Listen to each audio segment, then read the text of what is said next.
Assalamu alaikum students, how are you? I hope you all will be fine.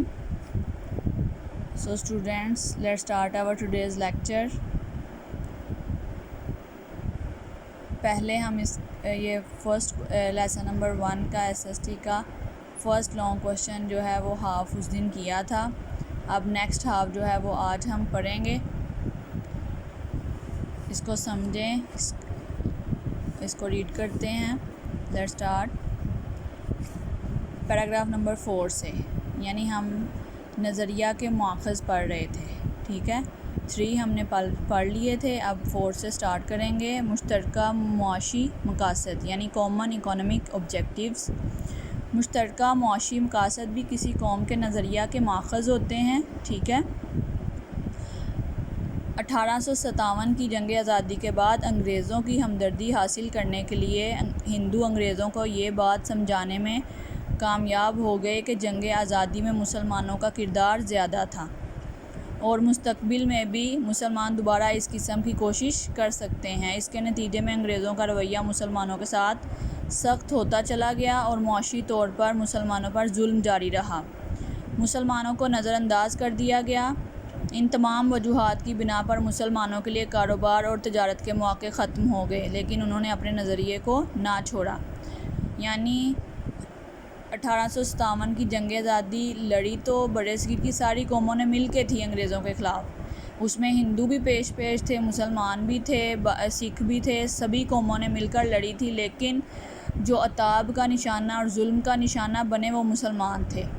وہ اس لیے کہ ہندو اپنی چاپلوسی کی وجہ سے, اپنی چرب زبانی کی وجہ سے وہ انگریزوں کی چاپلوسی کرتے تھے, اور انہوں نے انگریزوں کو یہ بات سمجھا دی کہ مین جو تھے آزادی کی جنگ لڑنے میں آپ کے جو مخالف تھے وہ مسلمان تھے, یعنی ہم نہیں تھے, مسلمان تھے. تو اس لیے جو انگریز تھے وہ ہندوؤں کو زیادہ انہوں نے اہمیت دینا شروع کر دی اور مسلمانوں کو انہوں نے بہت پیچھے پھینک دیا. یعنی ہر لحاظ سے مسلمانوں کو انہوں نے پس پشت ڈال دیا. نہ مسلمان آفیسز میں انہیں جابز دی جاتی تھیں, بلکہ ان کی جو زمینیں تھیں, جائیدادیں تھیں, وہ بھی چھین لی گئیں. مسلمانوں پر حالات زندگی بہت زیادہ تنگ کر دیے گئے تھے. ان کے جو حقوق تھے وہ پورے نہیں کیے جاتے تھے اور مسلمانوں پہ بہت زیادہ ظلم و ستم ڈھایا جاتا تھا. تو یہ بھی ایک وجہ بنی تھی ایک علیحدہ نظریہ کی, ایک علیحدہ آئیڈیالوجی کی. اس کے بعد پیراگراف نمبر 5, مشترکہ ثقافتی مقاصد یعنی کامن کلچرل آبجیکٹیوز. مشترکہ ثقافتی مقاصد کی بنیاد پر بھی کس قوم کا نظریہ جنم لیتا ہے. انگریزوں کے ہندوستان پر قبضے کے وقت اردو کو سرکاری زبان کی حیثیت حاصل تھی. برطانوی حکومت میں جب ہندوؤں کا حکومتی سطح پر عمل دخل بڑھا تو انہوں نے اردو کی جگہ ہندی کو سرکاری زبان کا درجہ دلوانے کی کوشش کی. اردو کیونکہ عربی رسم الخط میں لکھی جاتی تھی, لہٰذا اسے اسلام اور مسلمانوں کے قریب تصور کیا جاتا تھا, جبکہ ہندو دیوناگری رسم الخط میں لکھی جاتی تھی. لہٰذا ہندوؤں نے اردو کی جگہ ہندی کو سرکاری زبان دینے کا مطالبہ کر دیا. مسلمانوں کو ہندی پڑھنے لکھنے پر عبور حاصل نہیں تھا. ہندوؤں کے اس عمل نے مسلمانوں کو یہ سوچنے پر مجبور کر دیا کہ وہ متحدہ ہندوستان میں اپنے تشخص کو مزید برقرار نہیں رکھ سکیں گے. یعنی یہ بھی دیکھ لیں کہ ہندوؤں کی چال کہ جب انہوں نے دیکھا کہ مغلوں کا دور حکومت ختم ہو گیا, انگریزوں نے بر صغیر پہ اپنا تسلط جما لیا, تو انہوں نے پہلے جو دفاتری زبان تھی, آفیشیل لینگویج جو تھی وہ اردو تھی, کیونکہ مسلمانوں کی حکومت تھی تو اردو لینگویج تھی. اور یہ اسلام کے بھی اصولوں یعنی اسلام کے رسم الخط جیسے عربی, قرآن پاک جو ہے وہ عربی زبان میں ہے. عربی زبان مسلمانوں کے دل کو یعنی چھوتی ہے, دل کے قریب ہے, کیونکہ قرآن پاک کی یہ لینگویج ہے. تو اردو بھی جو ہے وہ عربی رسم الخط میں لکھی جاتی تھی, اس لیے مسلمانوں کے دل کے قریب تھی اردو لینگویج.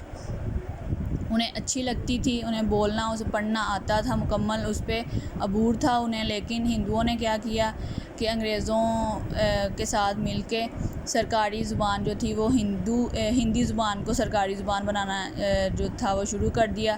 اور اس سے جو مسلمان تھے وہ مزید پریشان ہوئے اور مزید ان کے دل میں یہ خواہش ابھری کہ ہمارا جو ہے وہ ایک علیحدہ جو تشخص تھا مسلمانوں کا، اسلام کا، وہ یہاں پہ ختم ہو جائے گا، یعنی علیحدہ تشخص ہم برقرار نہیں رکھ سکیں گے اگر ہم یہاں پہ رہتے ہیں ہندوؤں کے ساتھ۔ تو اس لیے وہ جو نظریہ تھا اس کا یہ بھی ایک ماخذ تھا، یہ بھی ایک بنیاد بنا ایک علیحدہ مملکت کے قیام کی، ٹھیک ہے۔ اس کے بعد نظریہ کی اہمیت، یعنی نظریہ کی کیا امپورٹنس ہوتی ہے آئیڈیالوجی کی۔ نظریہ لوگوں کی سوچ کی عکاسی کرتا ہے، اقوام اسی وجہ سے زندہ نظر آتی ہیں۔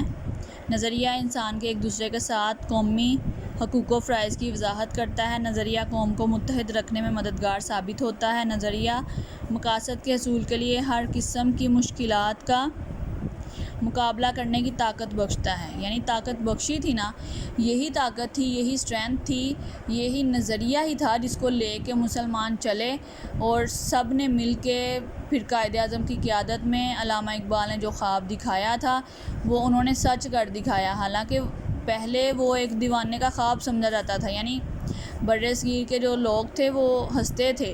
مسلمان جب آزادی کا یا پاکستان حاصل کرنے کا نعرہ لگاتے تھے تو وہاں کے لوگ، خاص طور پہ جو ہندو تھے، اور وہ لوگ ہنستے تھے کہ یہ دیوانے کا خواب ہے، یہ کہاں پہ پورا ہوگا، یعنی وہ پاگل سمجھتے تھے۔ لیکن انہیں کیا پتہ تھا کہ اتنا اس جو آئیڈیالوجی ہے مسلمانوں کی، ایک علیحدہ نظریہ ہے ان کے پاس، ایک اسٹرینتھ ہے ان کی، اور اسی اسٹرینتھ کی وجہ سے ہی وہ کامیاب ہوئے۔ اتنی جد و جہد کے بعد ایک علیحدہ مملکت انہوں نے آخر حاصل کر کے چھوڑی، ٹھیک ہے۔ تو یعنی یہ ایک طاقت بخشتا ہے۔